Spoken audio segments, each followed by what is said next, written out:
Hello दोस्तों, नमस्कार। मैं हूं डीके और आपका maths with DK YouTube channel पर स्वागत है।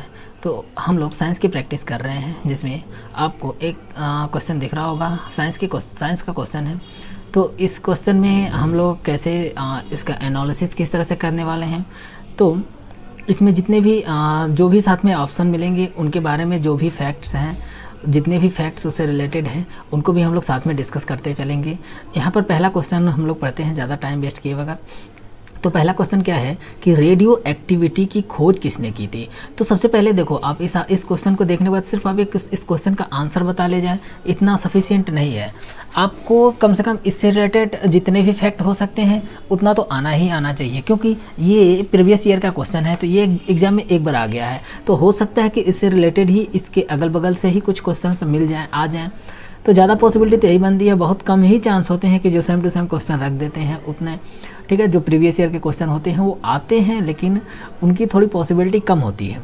चलिए ठीक है, इसको मैं पहले तो रेडियो एक्टिविटी होता क्या है पहले इसको समझाते हैं। देखो, रेडियो एक्टिव सब्सटेंस होते हैं, रेडियो एक्टिव एलिमेंट होते हैं, ठीक है। तो रेडियो एक्टिव यानी किस एलिमेंट को हम रेडियो एक्टिव बोलेंगे, जिस एलिमेंट से अल्फ़ा बीटा गामा इस तरह की रेज निकलती हैं। अल्फ़ा बीटा गामा या इलेक्ट्रॉन इस तरह की रेज जहाँ से निकलती हैं, तो वो रेडियो एक्टिव एलिमेंट कहलाते हैं, ठीक है। मतलब उसमें से एनर्जी रिलीज होती है अपने आप, उसमें मतलब उसको कुछ करना नहीं पड़ता है, सिर्फ वो अपने आप ही उसमें से क्या होता है, एनर्जी रिलीज होती है, ठीक है। तो ऐसे पदार्थ, ऐसे सब्सटेंस, ऐसे एलिमेंट क्या कहलाते हैं, रेडियो एक्टिव एलिमेंट कहलाते हैं। और रेडियो एक्टिव एलिमेंट से रेडियो वेव्स निकलने की जो प्रोसेस है, उस प्रोसेस को ही हम क्या कहते हैं, रेडियो एक्टिविटी कहते हैं। फिर से, रेडियो एक्टिव एलिमेंट से रेडियो वेव्स निकलने की जो प्रोसेस है, यानी रेडियो तरंगें निकलने की जो प्रोसेस है, उन्हें हम रेडियो एक्टिविटी कहते हैं, ठीक है। तो इसका डेफिनेशन हो गया है। वैसे आप लोग परेशान ना होइएगा, इसका डेफिनेशन लिखा है आपको मिलेगा। तो इस क्वेश्चन को पहले हम पढ़ लेते हैं क्या कि रेडियो, एक मिनट, ठीक है। तो ये क्वेश्चन क्या है कि रेडियो एक्टिविटी की खोज किसने की थी। अब आते हैं इस क्वेश्चन पर। पहला ऑप्शन क्या है, Joseph Priestley, Aryabhatta, madam Curie, Henri Becquerel. तो इस क्वेश्चन का आंसर क्या हो जाएगा, इस क्वेश्चन का आंसर हो जाएगा हेनरी बेक्यूरेल। चलिए मैं इसके बारे में थोड़ा सा और डिटेल में बताता हूँ, ठीक है। तो इसके बारे में, हाँ, यहाँ पर आपको इस तरह का डिटेल पूरा मिल जाएगा, ठीक है। एक मिनट, हाँ चलिए ठीक है। तो यहाँ पर रेडियो सक्रियता या रेडियो धर्मिता ये अलग अलग है। इसका डेफिनेशन यहाँ से बता दिया गया है, ठीक है। अब मैंने उसको समझा भी दिया है। चलिए, जोसेफ प्रिस्टले क्या है, तो जोसेफ प्रिस्टले के बारे में हम देख लेते हैं क्या है। इन्होंने ऑक्सीजन की खोज की, ठीक है, अमोनिया की खोज की, नाइट्रस ऑक्साइड की खोज की। नाइट्रस ऑक्साइड को ही हम हंसाने वाली गैस के नाम से भी जानते हैं। अच्छा, एक क्वेश्चन यहाँ पर और बनता है कि हंसाने वाली गैस जो है, अगर इसके कांटेक्ट में आप ज़्यादा देर तक रहेंगे तो आपके अंदर कौन सी विटामिन की कमी हो जाती है। तो इसका आंसर है विटामिन B12 की कमी हो जाती है। तो चलिए, जोसेफ प्रिस्टले से रिलेटेड कितने फैक्ट हो गए, ऑक्सीजन की खोज, अमोनिया की खोज, नाइट्रस ऑक्साइड की खोज, ठीक है।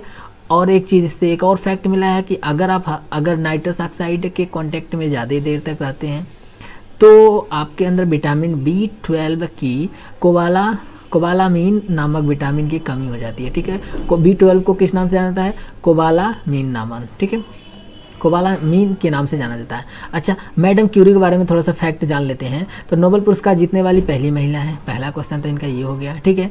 नोबेल पुरस्कार जीतने वाली पहली महिला है। नोबेल पुरस्कार फिजिक्स में जीतने वाली पहली महिला है। केमिस्ट्री में भी नोबेल पुरस्कार जीतने वाली पहली महिला है, ठीक है। 2 बार नोबेल पुरस्कार जीतने वाली पहली महिला है, ठीक है। और इन्होंने किस तत्व का खोज किया था, तो पोलोनियम और रेडियम नामक एलिमेंट का इन्होंने खोज किया था, ठीक। किस एलिमेंट का, पोलोनियम और रेडियम नामक एलिमेंट का इन्होंने खोज किया था, ठीक है। इन्हें 1911 में इनको नोबेल पुरस्कार दिया गया। किसके लिए, तो पोलोनियम और रेडियम की खोज के लिए इनको मिला है, ठीक है। और ये मैडम क्यूरी,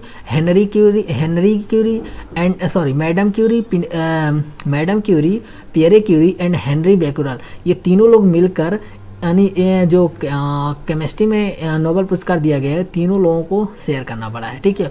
लेकिन जो मेन और वो काम क्या था, तो रेडियो एक्टिविटी से ही रिलेटेड काम था, लेकिन उसमें मेन काम जो था वो हेनरी बेकुलर का था। इसलिए रेडियो एक्टिविटी की खोज अगर आपसे पूछेगा तो आप आंसर में टिक करेंगे हेनरी बेकुलर, ठीक है। एंटोनी हेनरी बेकुलर रेडियोधर्मिता के सबूतों की खोज करने वाले पहले व्यक्ति थे, ठीक है। तो इसमें इतने फैक्ट है। आर्यभट्ट के बारे में थोड़ा सा यहाँ पर लिखा गया है। तो आर्यभट्ट क्या है, रिलेटिविटी ऑफ मोशन, इन्होंने रिलेटिविटी ऑफ मोशन क्या होता है, इनका कहने का मतलब ये है कि भाई अगर आप किसी चीज़ से कंपेयर नहीं करेंगे तो आपको कैसे पता चलेगा कि कोई चीज़ मोशन में है कि नहीं है। सिंपल सी बात है, आप अर्थ पर खड़े हैं, अर्थ सन के चारों तरफ 30 किलोमीटर पर सेकेंड अप्रॉक्स 30 किलोमीटर पर सेकेंड की स्पीड से मूव कर रही है, लेकिन क्या आपको ऐसा महसूस होता है कि आप मूव कर रहे हैं? नहीं ना। क्यों नहीं महसूस होता? क्योंकि कोई किसी से हम कंपेयर नहीं कर रहे हैं। अर्थ है, अर्थ इतनी बड़ी है कि हम इससे कंपेयर नहीं कर सकते। लेकिन अगर अभी बगल से कोई बस निकले, वो छोटा है, वो हमें दिख रहा है, तो हमें पता चल जाएगा कि हाँ बस मूव कर रही है, बस जा रही है। कोई बाइक निकले तो हम कहेंगे हाँ बाइक मूव कर रही है। तो यही कॉन्सेप्ट इन्होंने दिया था, रिलेटिविटी ऑफ मोशन, ठीक है। और इन्होंने बहुत सारी चीज़ पर बात की थी, जैसे कि अर्थमेटिक से रिलेटेड इन्होंने कुछ टॉपिक, इन्होंने अर्थमेटिक से रिलेटेड है, अलजेब्रा है, प्लेन ट्रिग्नोमेट्री। अच्छा, प्लेन क्या होता है? प्लेन 2D होता है, वन यानी लेंथ एंड ब्रेथ। 2D में क्या होता है? लेंथ एंड ब्रेथ होता है, ठीक है। ट्रिग्नोमेट्री जब हम बात करेगा तो बस उसमें एंगल भी, लेंथ ब्रेथ और एंगल तीनों चीज़ मिला देंगे तो प्लेन ट्रिग्नोमेट्री आ जाएगा, ठीक है। तो यानी ये उसको से स्पेरिकल ट्रिग्नोमेट्री हो गया, वो सर्कुल से रिलेटेड है। स्पेरिकल मतलब स्पेयर मतलब फुटबॉल के बॉल में, उसमें भी तो ट्रिग्नोमेट्री लगाते हैं, तो उसमें रेडियन वगैरह देखा जाता है। तो वो इन सब टॉपिक पर इन्होंने डिस्कस किया। तो चलिए इसमें बस इतना ही रखते हैं, और ऐसे ही हर क्वेश्चन के बारे में डिस्कस किया जाएगा। जितने पॉसिबल क्वेश्चन बन सकते हैं उसके अगल बगल में सभी क्वेश्चन को यहाँ पर मेंशन किया जाएगा।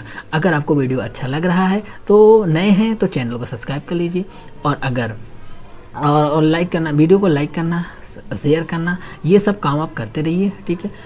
ओके, तो अब हम मिलते हैं नेक्स्ट वीडियो में।